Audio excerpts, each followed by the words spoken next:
Hi there, and today on Miami FantasyCast, we will be discussing a heated matchup coming between two fantasy sport juggernauts, the NCAA and college athletes.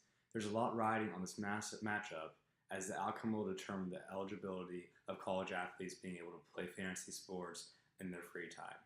Currently, the NCAA holds a lot of power over the lives of college athletes. The NCAA holds the rule that college athletes are not allowed to play fantasy football with financial incentives on the grounds of legality and distraction.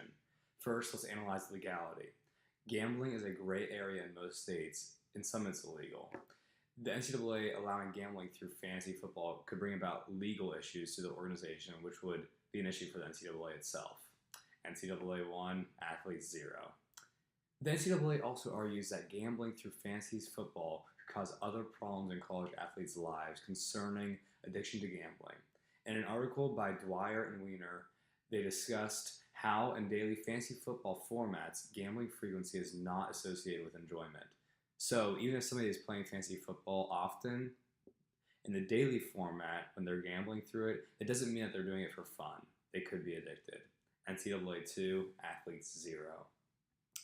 Despite these legal and distractive issues surrounding fantasy football, the electronic sport does bring about some healthy benefits. First, let's discuss social positives brought about through fantasy football. Fantasy football has become an integral part of the NFL fandom experience. Not only that, but fantasy football helps fans stay integrated into the NFL organization itself, even if their favorite team is losing.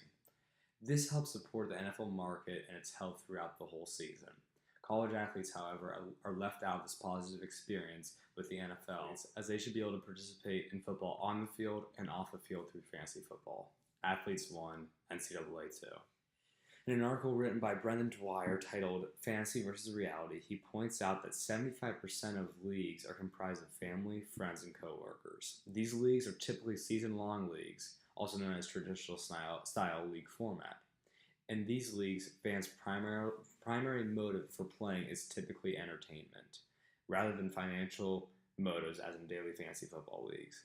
In Dwyer's Services, Marketing, and Sports Marketing article, he found that perceived competitiveness, the financial motive, the self-reported amount of money won per week, and the self-reported number of lineups submitted per week had a positive correlation, whereas the entertainment/escape motive was the only significant negative predictor to gambling problems. This goes to show that in the traditional style fantasy football leagues, gambling issues are truly not as big of a problem as for college athletes. Athletes 2, NCAA 2. Well, it looks like we have a tie in this heated matchup between two powerhouses in the sport industry. Despite all pros and cons for both sides, I feel that the best prediction for the outcome of this matchup is a compromise.